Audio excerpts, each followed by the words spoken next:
Hello दोस्तों, आराध्या रस academy के यूट्यूब चैनल में आप सभी का स्वागत है। दोस्तों, राजस्थान कर्मचारी चयन बोर्ड द्वारा आयोजित पशु परीक्षर भर्ती परीक्षा 2024 के नवीनतम पाठ्यक्रम के अनुसार भाग ब के लिए मॉडल पेपर की टेस्ट सीरीज शुरू की गई थी, जिसमें अपने 20 मॉडल पेपर है वो कंप्लीट हो चुके हैं। आज अपना 21 नंबर का मॉडल पेपर है। दोस्तों, ये मॉडल पेपर पशुपालन से संबंधित प्रश्नों का है। कुल 40 प्रश्न इसमें शामिल किए गए हैं और हूबहू आपको ऐसा ही पेपर है वो परीक्षा में देखने को मिलेगा। दोस्तों, इस मॉडल पेपर में आपका टारगेट होना चाहिए 40 में से 40 सही करने का। और पशुपालन से संबंधित प्रश्नों में दोस्तों आप सर्वाधिक अंक प्राप्त करेंगे तो दोस्तों आपका श्योर सिलेक्शन है वो माना जाएगा। दोस्तों, अगर आपने पिछले 20 मॉडल पेपरों का अगर टेस्ट नहीं दिया है तो आप प्ले लिस्ट में जाइए, वहां पे आपको फोल्डर मिल जाएगा। पशु परीक्षर भाग ब मॉडल पेपर के नाम से आपको वहां एक फोल्डर मिलेगा, तो आप वहां जाकर पिछले मॉडल पेपरों का टेस्ट है वो अवश्य दें और उसका जो लिंक है वो आपको डिस्क्रिप्शन में भी मिल जाएगा। आराध्या रस अकेडमी के यूट्यूब चैनल को सब्सक्राइब नहीं किया तो सब्सक्राइब जरूर करें, बेल आइकन को दबाएं, वीडियो को लाइक और अपने दोस्तों के पास में शेयर जरूर करें। आप प्ले लिस्ट में जाओगे तो दोस्तों वहां पे पशु परीक्षर के नाम से आपको अलग अलग फोल्डर देखने को मिलेंगे जो सिलेबस के अकॉर्डिंग है, सब्जेक्ट वाइज ऑब्जेक्टिव क्वेश्चन हो गए। तो दोस्तों आप वो क्लास जरूर देखें। देखिए, पहला प्रश्न, बाह्य निषेचन वाले जंतुओं में भ्रूण का विकास कहाँ होता है। दोस्तों, यहाँ पर क्या पूछा गया है कि बाह्य निषेचन वाले जंतुओं में भ्रूण का विकास कहाँ होता है। दोस्तों, इसका जो राइट आंसर हो जाएगा वो है इसमें ये होता है दोस्तों शरीर के बाहर। शरीर के बाहर, यहाँ पर सी नंबर का ऑप्शन बिल्कुल सही उत्तर हो जाएगा। बाह्य निषेचन वाले जंतुओं में भ्रूण का विकास शरीर के बाहर होता है, जबकि आंतरिक निषेचन वाले जंतुओं में भ्रूण का विकास है वो शरीर के अंदर होता है। यहाँ पर सी नंबर ऑप्शन बिल्कुल सही उत्तर हो जाएगा। सेकंड नंबर का प्रश्न है, इसमें देखिए, वृषण का तापमान शरीर के तापमान से कितने डिग्री फ़ारेनहाइट तक कम रखते हैं ताकि अनुकूल वातावरण में शुक्राणु का उत्पादन हो सके। बहुत ही अच्छा प्रश्न है। अब ये वृषण कोश क्या होता है ये भी आपको पता होनी चाहिए। दोस्तों, ये एक थैलीनुमा संरचना होती है, इसमें वृषण होते हैं। ये वृषण के तापमान का नियमन करता है। ठीक है, तो यहाँ पर इसका राइट आंसर क्या हो जाएगा, वृषण कोश वृषण का तापमान शरीर के तापमान से 5 से 60 डिग्री फ़ारेनहाइट तक कम रखते हैं। तो यहाँ पर अपना बी नंबर का ऑप्शन बिल्कुल सही उत्तर इसमें हो जाएगा ताकि शुक्राणुओं का उत्पादन हो सके। नेक्स्ट आगे देखिए, 3 नंबर का प्रश्न है, शुक्राणु का निर्माण किस में होता है। शुक्राणु का निर्माण किस में होता है, तो दोस्तों अभी आपको बताया वृषण में होता है। राइट आंसर हो जाएगा यहाँ पे डी नंबर का ऑप्शन बिल्कुल सही, वृषण में। नेक्स्ट 4 नंबर का प्रश्न, इसमें देखिए, पक्षियों में यानी कि मुर्गी में निषेचन की प्रक्रिया अंडवाहिनी के किसी भाग में होती है, बताइए। पक्षियों में निषेचन की प्रक्रिया अंडवाहिनी के कौन से भाग में होती है। इसका राइट आंसर हो जाएगा दोस्तों वो है इसमें देखिए इनफेंडिबुलम। इनफेंडिबुलम भाग में होती है दोस्तों। राइट आंसर इसमें सी नंबर का जो ऑप्शन है वो इसका बिल्कुल सही उत्तर इसमें हो जाएगा। ठीक है, नेक्स्ट आगे देखिए, यहाँ पे 5 नंबर का प्रश्न है, विदेशी गोवंश में वयस्कता या यौवना अवस्था की आयु होती है। विदेशी गोवंश में वयस्कता या यौवनावस्था की आयु होती है। तो दोस्तों ये होती है दोस्तों 18 से 24 माह है। 18 से 24 माह है। यहाँ पर बी नंबर का ऑप्शन बिल्कुल सही उत्तर इसमें हो जाएगा। ठीक है, याद रखना। आगे देखिए दोस्तों, यहाँ पे 6 नंबर का प्रश्न है, दो मध्यकालों के बीच शारीरिक व क्रियात्मक प्रक्रिया को क्या कहते हैं। दो मध्यकालों के बीच शारीरिक व क्रियात्मक प्रक्रिया को क्या कहते हैं, उसको कहते हैं दोस्तों मध्य चक्र। क्या बोलते हैं, मध्य चक्र। यहाँ पर बी नंबर का ऑप्शन बिल्कुल सही उत्तर हो जाएगा, मध्य चक्र। 7 नंबर का प्रश्न, इसमें देखिए, भेड़ में गर्भकाल लगभग कितने दिन का होता है। भेड़ में गर्भकाल लगभग कितने दिन का होता है, तो दोस्तों ये होता है कितने दिन का, तो ये 147 से 150 दिन का होता है दोस्तों भेड़ में गर्भकाल। यहाँ पर बी नंबर का जो ऑप्शन है वो इसका राइट आंसर हो जाएगा। और बकरी में गर्भकाल होता है वो दोस्तों भेड़ से ज्यादा होता है, 152 से 155 दिन। ठीक है, तो यहाँ पर बी नंबर का ऑप्शन बिल्कुल सही। 8 नंबर का प्रश्न, इसमें देखिए, बकरी के ब्याने की क्रिया को क्या कहते हैं, बताइए। बकरी के ब्याने की क्रिया को क्या कहते हैं, तो दोस्तों इसका राइट आंसर हो जाएगा, उसको किडिंग बोलते हैं। किडिंग बोलते हैं। ठीक है, तो यहाँ पर अपना इसमें right answer C number option हो जाएगा। और गाय और भैंस के ब्याने की क्रिया को क्या बोलते हैं, काविंग बोलते हैं उसको, ये भी याद रखना है। तो यहाँ पर सी नंबर का ऑप्शन बिल्कुल सही उत्तर हो जाएगा। आगे देखिए दोस्तों, यहाँ पे 9 नंबर का प्रश्न है, उस एंजाइम का नाम बताइए जिसका उपयोग प्रोटीन को पेप्टाइड में रूपांतरित करने के लिए किया जाता है। बताइए, उस एंजाइम का नाम बताइए जिसका उपयोग प्रोटीन को पेप्टाइड के रूप में रूपांतरित करने के लिए किया जाता है, तो दोस्तों इसका राइट आंसर हो जाएगा वो है पेप्सिन। यहाँ पर अपना इसमें राइट आंसर बी नंबर का ऑप्शन बिल्कुल सही उत्तर इसमें हो जाएगा, याद रखना, ठीक है। पेप्सिन भोजन को पचाने के लिए दोस्तों इस एंजाइम का प्रयोग होता है। यहाँ पर D number option sorry B number option बिल्कुल सही। आगे देखिए 10 नंबर का प्रश्न है, किस प्रकार के दांत भोजन को चीरने व फाड़ने हेतु उपयोग में आते हैं? किस प्रकार के दांत भोजन को चीरने व फाड़ने हेतु उपयोग में आते हैं? इसका जो राइट आंसर हो जाएगा वो है दोस्तों, देखिए पशुओं में और मानव में दोस्तों 4 प्रकार के दांत पाए जाते हैं। एक है दोस्तों कृतनक दांत, एक रत्नक दांत और एक अग्र चर्वणक दांत और एक चर्वणक दांत। तो यहाँ पर अपना इसमें राइट आंसर हो जाएगा रत्नक, ठीक है। यहाँ पर अपना इसमें बी नंबर का ऑप्शन बिल्कुल सही उत्तर हो जाएगा रत्नक दांत। और ये दांत मुख्यतः मांसाहारी पशुओं में पाया जाता है, तो यहाँ पे चीरने फाड़ने के लिए इसका उपयोग होता है। यहाँ पर बी नंबर ऑप्शन बिल्कुल सही।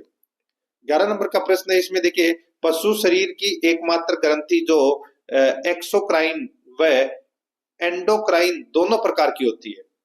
पशु शरीर की एकमात्र ग्रंथि जो एक्सोक्राइन व एंडोक्राइन दोनों प्रकार की होती है, इसका जो राइट आंसर हो जाएगा दोस्तों वो है इसमें कौन सा बताइए? तो वो है दोस्तों अग्नाशय। तो यहाँ पर अपना इसमें बी नंबर का ऑप्शन बिल्कुल सही उत्तर हो जाएगा, दोनों गुण पाए जाते हैं ये। नेक्स्ट आगे देखिए यहाँ पे 12 नंबर का प्रश्न है, सांस लेना एक है, सांस लेना एक क्या है? तो दोस्तों सांस लेना एक भौतिक क्रिया है। क्या है? भौतिक क्रिया है। राइट आंसर हो जाएगा यहाँ पे बी नंबर का ऑप्शन बिल्कुल सही उत्तर इसमें हो जाएगा, याद रखना, यानी कि ऑक्सीजन ग्रहण करना और CO2 छोड़ना। नेक्स्ट आगे देखिए यहाँ पे 13 नंबर का प्रश्न है, ऑक्सीशोषण में होने वाली ग्लाइकोलिसिस की प्रक्रिया कहां पर संपन्न होती है? बताइए, ऑक्सीशोषण में होने वाली ग्लाइकोलिसिस की प्रक्रिया कहां संपन्न होती है? इसका राइट आंसर हो जाएगा दोस्तों ये होती है कोशिका द्रव्य में। यहाँ पर ए नंबर का ऑप्शन बिल्कुल सही उत्तर हो जाएगा। आगे देखिए 14 नंबर का प्रश्न है, निम्नलिखित को सुमेलित कीजिए। एक तरफ क्षेत्र के आधार पर रोग है, दूसरी तरफ रोग का उदाहरण दे रखा है, ठीक है। अब दोस्तों इसमें आप देख सकते हैं, देखिए विकीर्ण रोग, दोस्तों विकीर्ण रोग किसे कहते हैं? तो दोस्तों वह रोग जो किसी एक पशु तक सीमित रहता है वो विकीर्ण रोग कहलाता है। जैसे कि दोस्तों पागलपन है, ठीक है, जिसको अपन रेबीज बोलते हैं, ठीक है। कान दर्द है, पेट दर्द है, ये विकीर्ण रोग की श्रेणी में आता है। तो यहाँ पर इसमें राइट आंसर हो जाएगा रेबीज। और एंटिक रोग, दोस्तों एंटिक रोग किसे कहते हैं? दोस्तों एंटिक रोग यानी कि यदि रोग कुछ स्थानीय जगह पर ही पाया जाता है उसे दोस्तों एंटिक रोग कहते हैं। तो यहाँ पर है इसका राइट आंसर हो जाएगा लंगड़ी बुखार या दोस्तों एंथ्रेक्स। तो दोस्तों ये उसके उदाहरण है, तो यहाँ पर एंथ्रेक्स हो जाएगा इसमें।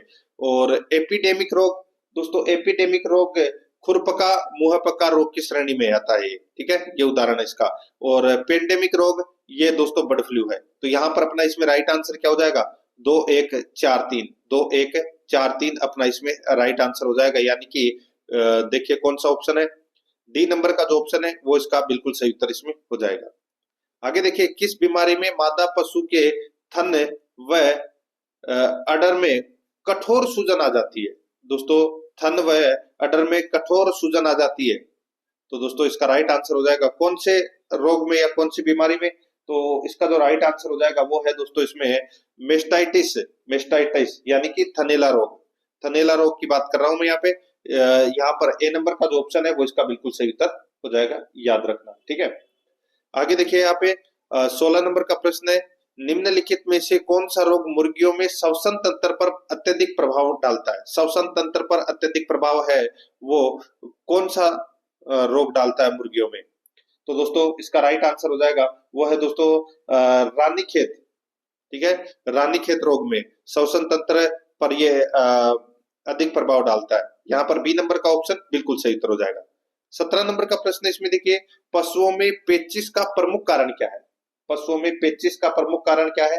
तो दोस्तों पशुओं में पेचिश रोग है ये प्रोटोजोआ द्वारा होता है। राइट आंसर हो जाएगा यहाँ पे ए नंबर का ऑप्शन बिल्कुल सही उत्तर। नेक्स्ट आगे देखिए 18 नंबर का प्रश्न है, किस रोग का जीवाणु मिट्टी में कई वर्षों तक सुरक्षा कवच बनाकर जीवित रहता है, जिससे इसे मिट्टी जनित रोग भी कहा जाता है? बताइए किस रोग का जीवाणु मिट्टी में कई वर्षों तक सुरक्षा कवच बनाकर जीवित रहता है और इसे मिट्टी जनित रोग भी कहा जाता है। तो दोस्तों कौन सा है वो? तो यहाँ पर इसका राइट आंसर हो जाएगा, वो है दोस्तों कौन सा? एंथ्रेक्स। ठीक है, इसका राइट आंसर क्या हो जाएगा दोस्तों, बताइए। तो एंथ्रेक्स इसका राइट आंसर हो जाएगा इसमें। ठीक है, आगे देखिए दोस्तों, यहाँ पे 19 नंबर का प्रश्न है, गुज्जर और गद्दी चरवाहे किस पर्वतीय इलाके में रहते हैं? गुज्जर और गद्दी चरवाहे किस पर्वतीय इलाके में रहते हैं? इसका राइट आंसर हो जाएगा दोस्तों, वो है इसमें, ये रहते हैं दोस्तों हिमालय की पहाड़ियों क्षेत्रों में। तो यहाँ पर अपना इसमें राइट आंसर हो जाएगा ए नंबर का ऑप्शन, बिल्कुल सही। आगे देखिए यहाँ पे 20 नंबर का प्रश्न है, अक्टूबर के बाद राई का समुदाय अपने गांवों को क्यों छोड़ते हैं? दोस्तों अक्टूबर के बाद जब चारागाह सूखने लगता है तो राई का समुदाय नए चारागाहों की तलाश में दूसरे इलाकों की तरफ है वो निकल जाते हैं। तो यहाँ पर अपना इसमें राइट आंसर हो जाएगा नए चारागाहों की तलाश में, बी नंबर का ऑप्शन बिल्कुल सही। 21 नंबर का प्रश्न है, इसमें देखिए नाइट्रस ऑक्साइड के प्रयोग का उद्देश्य क्या है? नाइट्रस ऑक्साइड का प्रयोग क्यों किया जाता है? तो दोस्तों पशुओं को बेहोश करने के उद्देश्य से नाइट्रस ऑक्साइड का प्रयोग है वो किया जाता है। यहाँ पर अपना इसमें right answer A number option हो जाएगा, पशुओं के बेहोश करने हेतु। आगे देखिए यहाँ पे 22 नंबर का प्रश्न है, सरिस्का को वन्यजीव अभ्यारण्य कब घोषित किया गया? सरिस्का को वन्यजीव अभ्यारण्य कब घोषित किया गया? दोस्तों इसका राइट आंसर हो जाएगा, यहाँ पर देखिए वर्ष 1955 में, वर्ष 1955 के अंदर सरिस्का को वन्यजीव अभ्यारण्य घोषित किया गया। ठीक है, और 1978 में इसे बाघ परियोजना भी घोषित किया गया है, ये भी आपको याद रखना है। यहाँ पर डी नंबर ऑप्शन बिल्कुल सही। 23 नंबर का प्रश्न है, इसमें देखिए मुर्गी के अंडे का औसत भार कितना होता है? मुर्गी के अंडे का औसत भार कितना होता है? तो दोस्तों इसका राइट आंसर हो जाएगा इसमें, वो होता है 58 ग्राम। कितना होता है? 58 ग्राम, ये आपको इसमें याद रखना है। तो यहाँ पर है दोस्तों बी नंबर का जो ऑप्शन है वो इसका बिल्कुल सही उत्तर इसमें हो जाएगा। ठीक है, अंडे में प्रोटीन होता है दोस्तों 11.8 ग्राम, और वसा होती है दोस्तों 11 ग्राम, और खनिज पदार्थ होते हैं 10.7 ग्राम, और जल भी दोस्तों 10.7 ग्राम होता है। ठीक है, और इसमें दोस्तों अंडे का कवच होता है जिसका भी दोस्तों 10 से 11% है वो अंडे का कवच होता है। तो टोटल इसमें 58 ग्राम इसका राइट आंसर हो जाएगा, बी नंबर ऑप्शन बिल्कुल सही। आगे देखिए निम्नलिखित में से कौन सा बायोस्फीयर रिजर्व नहीं है? कौन सा बायोस्फीयर रिजर्व नहीं है? देखिए भारत में 18 बायोस्फीयर रिजर्व है, जिसमें पंचमढ़ी है, मानस है, पन्ना है, लेकिन नामदफा नहीं है। यहाँ पर डी नंबर का ऑप्शन बिल्कुल सही उत्तर इसमें हो जाएगा। नेक्स्ट आगे देखिए यहाँ पे दूध यानी कि गाय में किस पोषक तत्व की प्रतिशतता सबसे अधिक होती है? बताइए गाय के दूध में किस पोषक तत्व की प्रतिशतता सबसे अधिक होती है? इसका राइट आंसर हो जाएगा, वो है दोस्तों दूध में क्या होता है? सबसे ज्यादा जल होता है। तो यहाँ पर इसका राइट आंसर हो जाएगा जल, दोस्तों 87.20% होता है। यहाँ पर बी नंबर का जो ऑप्शन है, सॉरी डी नंबर का जो ऑप्शन है वो इसका बिल्कुल सही उत्तर हो जाएगा। आगे देखिए यहाँ पे 26 नंबर का प्रश्न है, गाय के दूध में वसा का प्रतिशत कितना होता है? दोस्तों गाय के दूध में वसा का प्रतिशत 3.5 होता है। ठीक है, 3.5, यहाँ पर ए नंबर का ऑप्शन बिल्कुल सही उत्तर हो जाएगा इसमें। आगे देखिए खीस नवजात शिशु के लिए क्या भूमिका निभाता है? दोस्तों खीस नवजात शिशु के लिए क्या भूमिका निभाता है? तो दोस्तों इसका राइट आंसर हो जाएगा, वो है देखिए ये नवजात शिशु का पेट साफ करता है। ठीक है, और रोग प्रतिरोधक को रोग प्रतिरोधक क्षमता को भी बढ़ाता है। तो यहाँ पर अपना इसमें राइट आंसर हो जाएगा पेट साफ करने में मदद करता है, बी नंबर का ऑप्शन बिल्कुल सही उत्तर हो जाएगा। आगे देखिए 28 नंबर का प्रश्न, निम्न में से किस विटामिन का सभी जानवरों के पाचन क्षेत्र में निर्माण होता है? निम्न में से किस विटामिन का सभी जानवरों के पाचन क्षेत्र में निर्माण होता है? इसका जो राइट आंसर हो जाएगा वो है दोस्तों इसमें कौन सा?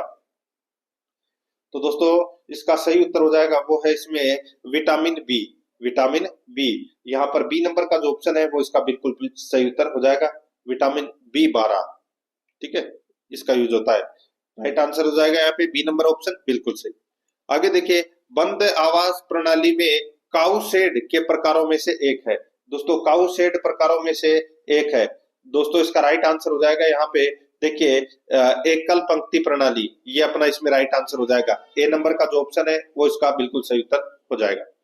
नेक्स्ट आगे देखिए यहाँ पे, मुर्गी की असील नस्ल कहाँ से उत्पन्न मानी जाती है? दोस्तों ये भारत की नस्ल है, देसी नस्ल है, ठीक है। और ये नस्ल है, ये आंध्र प्रदेश, ओडिशा और छत्तीसगढ़ राज्य में उत्पन्न मानी जाती है। तो यहाँ पर अपना इसमें राइट आंसर हो जाएगा दोस्तों, आंध्र प्रदेश, छत्तीसगढ़ दे रखा है, तो यहाँ पर डी नंबर का ऑप्शन राइट आंसर हो जाएगा, बी और सी। और ये दोस्तों लड़ाकू नस्ल के नाम से भी जानी जाती है ये असील नस्ल। यहाँ पर डी नंबर ऑप्शन बिल्कुल सही। आगे देखिए, एक वयस्क सांड को अपने रहने के लिए कितना वर्ग फुट ढका हुआ क्षेत्र की आवश्यकता होती है? एक वयस्क सांड को अपने रहने के लिए कितना वर्ग फीट ढका हुआ क्षेत्र की आवश्यकता होती है? तो दोस्तों इसका राइट आंसर हो जाएगा कितने? तो दोस्तों वो होती है 120 से 140 वर्ग फुट ढका हुआ क्षेत्र की आवश्यकता होती है। राइट आंसर हो जाएगा यहाँ पे बी नंबर का जो ऑप्शन है वो इसका बिल्कुल सही, 120 से 140 वर्ग फुट। नेक्स्ट आगे देखिए, बकरी को लगभग कितनी जगह की आवश्यकता होती है? दोस्तों बकरी को लगभग कितनी जगह की आवश्यकता होती है? तो 0.9 से 1 वर्ग मीटर की जगह की आवश्यकता होती है दोस्तों। राइट आंसर हो जाएगा यहाँ पे ए नंबर का जो ऑप्शन है वो इसका बिल्कुल सही उत्तर। नेक्स्ट है आगे देखिए, यहाँ पे 33 नंबर का प्रश्न है। देखिए, सूची फर्स्ट को सूची सेकंड से सुमेलित करना है। अब यहाँ पे दोस्तों अपने को बताना है कि कौन से पशु के बच्चे को क्या कहा जाता है। यहाँ पे देखिए, कोफ, कोफ बोलते हैं दोस्तों किसके? तो गाय के बच्चे को बोलते हैं दोस्तों कोफ, ठीक है। गाय के बच्चे को कोफ बोलते हैं। पिगलेट, पिगलेट बोलते हैं दोस्तों सुअरी के बच्चे को, यानी कि सुअर के बच्चे को पिगलेट बोलते हैं। फोल, फोल बोलते हैं दोस्तों घोड़ी के बच्चे को। और किड बोलते हैं दोस्तों बकरी के बच्चे को। तो यहाँ पर अपना इसमें राइट आंसर क्या हो जाएगा? 2 3 4 1, 2 3 4 1 अपना इसमें राइट आंसर हो जाएगा। बी नंबर का जो ऑप्शन है वो इसका बिल्कुल सही। आगे देखिए दोस्तों, यहाँ पे 34 नंबर का प्रश्न है, राजस्थान में अजमेर, भीलवाड़ा और उदयपुर में गाय की कौन सी नस्ल निवास करती है? राजस्थान में अजमेर, भीलवाड़ा व उदयपुर में गाय की कौन सी नस्ल निवास करती है? इसका जो राइट आंसर हो जाएगा वो है दोस्तों, बताइए। तो दोस्तों ये इसमें गिर नस्ल की गाय है, वो दोस्तों निवास करती है। यहाँ पर अपना इसमें राइट आंसर क्या हो जाएगा? डी नंबर का ऑप्शन बिल्कुल सही उत्तर इसमें हो जाएगा, ठीक है। और ये जो गिर गाय है, ठीक है, इसका जो उत्पत्ति स्थान है ये दोस्तों गुजरात का काठियावाड़ और गिरवन से इसका उत्पत्ति स्थान माना जाता है, ये भी याद रखना है। यहाँ पर डी नंबर ऑप्शन बिल्कुल सही। आगे देखिए, गोवंश को उपचार हेतु जमीन पर गिराने की सर्वश्रेष्ठ विधि कौन सी है? बताइए। गोवंश को उपचार हेतु जमीन पर गिराने की सर्वश्रेष्ठ विधि कौन सी है? तो दोस्तों वो विधि है कौन सी? तो इसका राइट आंसर हो जाएगा, उसका नाम है दोस्तों रिफ्यूज विधि। कौन सी? रिफ्यूज विधि। यहाँ पर ए नंबर का जो ऑप्शन है वो इसका बिल्कुल सही उत्तर इसमें हो जाएगा, ठीक है। आगे देखिए दोस्तों, यहाँ पे बंद आवास प्रणाली में बुल शेड का उद्देश्य क्या है? बंद आवास प्रणाली में बुल शेड का उद्देश्य क्या है? तो दोस्तों इसका राइट आंसर हो जाएगा, सांडों के लिए विशेष स्थान है ये, ठीक है। यहाँ पर बी नंबर का जो ऑप्शन है वो बिल्कुल सही उत्तर इसमें हो जाएगा, जहां उन्हें आरामदायक स्थान मिलता है। नेक्स्ट आगे देखिए, यहाँ पे बकरियों का फार्म शुरू करने के लिए 10 बकरियों पर कितने बकरों का उपयोग किया जाता है? बताइए, बकरियों का फार्म शुरू करने के लिए 10 बकरियों पर कितने बकरों का उपयोग किया जाता है? इसका राइट आंसर हो जाएगा, 1 बकरे का उपयोग किया जाता है दोस्तों, ठीक है। यहाँ पर बी नंबर का ऑप्शन बिल्कुल सही उत्तर हो जाएगा। और भेड़ों का फार्म शुरू करने के लिए दोस्तों 30 भेड़ों पर दोस्तों 1 मेंढा को रखा जाता है, ये भी आपको इसमें याद रखना है। यहाँ पर बी नंबर ऑप्शन बिल्कुल सही।